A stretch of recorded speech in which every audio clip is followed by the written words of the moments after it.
JK 24/7 news में आप सभी लोगों का बहुत स्वागत करते हैं। आज एक एग्रीकल्चर और हॉर्टिकल्चर को लेकर एक खास प्रोग्राम आप लोगों के लिए लेकर आए हैं। इस वक्त हमारे साथ सेक्रेटरी एग्रीकल्चर श्री रविंदर कुमार जुड़े हुए हैं। सर, बहुत स्वागत है आपका।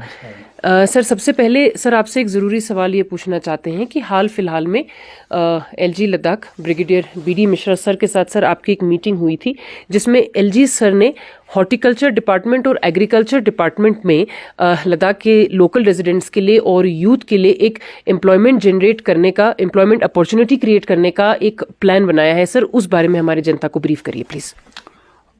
इसमें जो मीटिंग हुआ था उसमें ये डिस्कस हुआ था कि जो भी प्राइमरी सेक्टर है, चाहे एग्रीकल्चर हो हॉर्टिकल्चर हो, उसमें कैसे हम इसमें यूथ को इन्वॉल्व कर सकते हैं और कैसे एम्प्लॉयमेंट जनरेट कर सकते हैं। तो उसको लेकर इसमें DRDO के इसमें ऑफिसर्स भी प्रेजेंट थे, तो उसको लेकर मीटिंग किया गया था और उसमें डिटेल में डिस्कस हुआ है कि किस टाइप के प्रोजेक्ट हम कर सकते हैं। तो उसको लेकर अभी काम चल रहा है जी। सर, साथ में जो ये एक पॉलीकार्बोनेट स्ट्रक्चर बनाने के लिए जो सब्सिडीज़ जो सरकार दे रही है, शीट तो सर सब्सिडीज़ में आ ही रहे हैं, लेकिन स्ट्रक्चर का खर्चा जो है पब्लिक को यानी लोगों को खुद उठाना पड़ रहा है। सर, इस स्ट्रक्चर के खर्चे में लगभग 1 लाख रुपए का खर्चा आ रहा है, जिसको उठाने के लिए गाँव वाले बहुत हिचकिचा रहे हैं। सर, इसमें किस तरीके से काम किया जा सकता है कि ज़्यादा से ज़्यादा गाँव वालों को ये पॉलीकार्बोनेट स्ट्रक्चर्स मिलें? इसमें मैं यही कहूँगा कि पॉलीकार्बोनेट का जो प्लान है ये DRDO से टेक्नोलॉजी ट्रांसफ़र हुई थी डिपार्टमेंट को, और इसका एज सच अगर वैसे बात की जाए तो ये प्रोजेक्ट अपने आप में बिना किसी सब्सिडी सपोर्ट के भी बैंकेबल प्रोजेक्ट है। इसमें जो कॉस्ट है वो फार्मर की लगभग 5 साल में इसकी कॉस्ट बिना किसी सपोर्ट के भी निकल जाती है कि जो इसका इनकम है उस हिसाब से, और UT की तरफ से इसमें 75% सब्सिडी दी जा रही है। अगर हम बिल्कुल भी फार्मर से अगर पैसा नहीं लेंगे, बेनिफिशियरी शेयर नहीं लेंगे, तो फार्मर उसमें थोड़ा सा रिलेक्टेंट हो जाता है और वो उतना एफर्ट नहीं डालता कि उसको वो प्रोजेक्ट को ऑन नहीं करते हैं। तो इसीलिए 25% हमने शेयर इसीलिए रखा है कि जो 25% शेयर है वो 1 लाख के करीब बढ़ता है। अगर फार्मर ढंग से मेहनत करता है तो 1 लाख रुपए की इनकम वो 1 साल में भी कर सकता है। तो इसमें ये नहीं, और इसकी जो लाइफ है पॉलीकार्बोनेट ग्रीन हाउस की, वो लगभग 20 से 25 साल के करीब लाइफ है। तो उसके बाद में फार्मर 2-3 साल में भी अगर पैसा पूरा करता है तो बाकी जो उसका है उसको कोई खर्चा नहीं लगता और वो फार्मर के लिए एक रेगुलर इनकम है।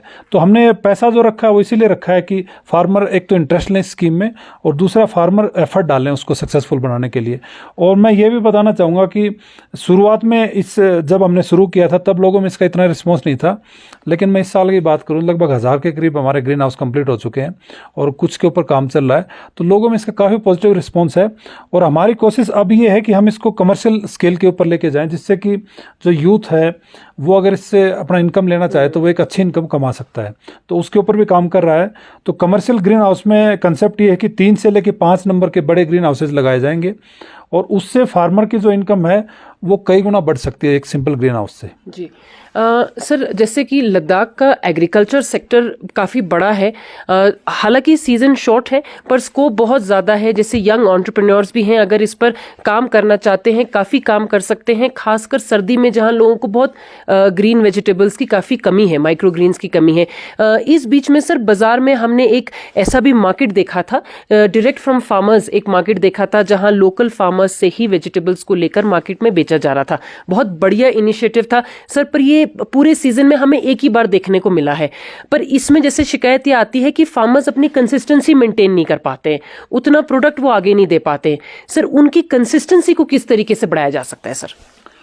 उसमें हम ये कर सकते हैं कि एक तो ग्रीन हाउस जितने भी हमारे लद्दाख ग्रीन हाउस बन रहे हैं, तो उसका हम एक सोसाइटी या एक FPO हम फॉर्मेशन कर सकते हैं जो उनको मार्केटिंग में हेल्प करेगी और जो लोकल लिंकेज है उसमें हेल्प करेगी। अभी एट प्रेजेंट जितने भी ग्रीन हाउसेज चल रहे हैं तो उसमें या तो वो लोकल सप्लाई करते हैं या फिर उनके कुछ लोकल टाइप्स हैं। ओपन मार्केट में इतना प्रोडक्शन नहीं आ पा रहा है क्योंकि उस लेवल का प्रोडक्शन अभी है नहीं। लेकिन मुझे उम्मीद है कि इस साल जब हमारे सारे ग्रीन हाउस कंप्लीट हो जाएंगे तो हमें उसकी मार्केटिंग की भी ज़रूरत पड़ेगी, तो उसमें हमें कोऑपरेटिव जो डिपार्टमेंट है उससे भी हमें सपोर्ट की ज़रूरत पड़ेगी। और उसके अलावा जितने भी यंग एंटरप्रेन्योर हैं जो इसमें मार्केटिंग में हेल्प कर सकते हैं उनका भी हमें सपोर्ट की ज़रूरत पड़ेगी। तो उसके लिए अलग से हम प्लान कर रहे हैं एक मीटिंग सभी जितने भी स्टेक होल्डर उनके साथ में।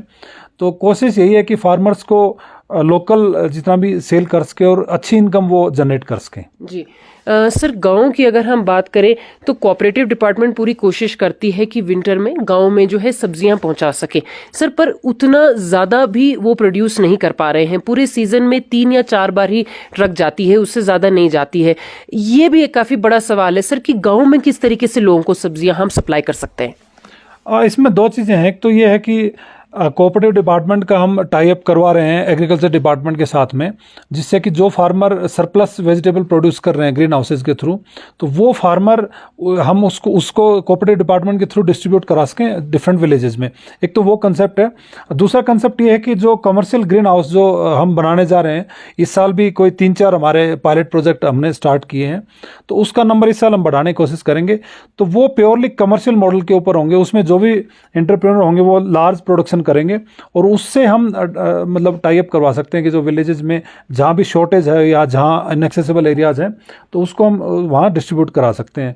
तो डिपार्टमेंट की तरफ से दोनों फ्रंट के ऊपर काम चल रहा है, जिससे कि ये कमी को पूरा किया जा सके। जी सर, जैसा कि आजकल एम्प्लॉयमेंट को लेकर लद्दाख की यूथ में बहुत ज़्यादा आशंका है, बहुत ज़्यादा सवाल हैं, और कमिंग सीजन में सर एग्रीकल्चर डिपार्टमेंट क्या एग्रीकल्चरल रिलेटेड कोई वर्कशॉप्स ऑर्गेनाइज करने वाले हैं जिसमें यूथ पार्टिसिपेट कर सकते हैं?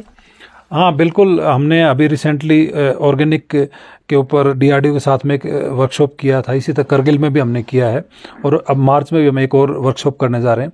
तो इसके अलावा जितनी भी हमारी स्कीम्स है, बैंकेबल प्रोजेक्ट हैं डिपार्टमेंट्स के एम्प्लॉयमेंट को लेके, तो उसमें भी काम चल रहा है। तो उसमें टारगेट यही है कि जितने भी एंटरप्रेन्योर हैं वो इस सेक्टर में आएँ और इससे इनकम कमाएं, क्योंकि प्राइमरी सेक्टर की जो रिक्वायरमेंट है वो लद्दाख में काफ़ी ज़्यादा है और उसमें डिमांड भी ज़्यादा है, चाहे वो टूरिस्ट का नंबर हो, चाहे आर्मी का प्रेजेंस हो। तो इसका डिमांड, लोकल डिमांड भी काफ़ी ज़्यादा है। तो उसको लेकर जो डिफरेंट स्टेक होल्डरों के साथ में बात की जा रही है और बैंकर्स को भी हम इसमें इन्वॉल्व कर रहे हैं कि बैंक से अगर किसी को सपोर्ट की ज़रूरत है तो ये हमारा एक कंसिस्टेंट एफर्ट रहेगा इसमें कि जितने भी सेल्फ एम्प्लॉयमेंट की अपॉर्चुनिटीज़ हैं डिफरेंट सेक्टर्स में, सभी को यूथ तक लेके जाया जाए और हम कुछ सक्सेसफुल मॉडल क्रिएट करें, जिससे कि जो बाकी यूथ है वो भी मोटिवेट हो और बाकी जो यूथ हैं वो भी इसमें मतलब एक इनकम का सोर्स इसको बना सकें। तो उसके लिए तैयारी चल रही है और अभी इनिशियल रिस्पांस इस साल हमने पायलट प्रोजेक्ट शुरू किए थे, जिससे कि हमें रिस्पांस पता चले स्कीम का और उसको हम ठीक भी कर सकें। तो अभी उसके ऊपर काम चल रहा है, तो हम उसको जल्दी पूरा करेंगे। जी जी सर, हमारे साथ बातचीत करने के लिए बहुत शुक्रिया आपका। Thank you ma'am.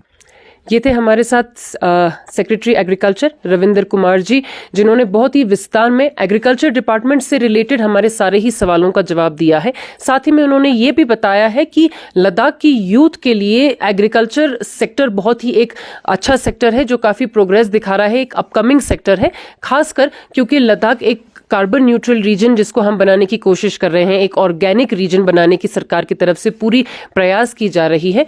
तो मार्च में, आने वाले मार्च में एक एग्रीकल्चर डिपार्टमेंट की तरफ से एक वर्कशॉप भी कंडक्ट किया जाने वाला है और जितने भी लद्दाख के यूथ हैं, लद्दाख के यंग लोग हैं जो एग्रीकल्चर सेक्टर से जुड़ना चाहते हैं, वो इस वर्कशॉप में भी भाग ले सकते हैं।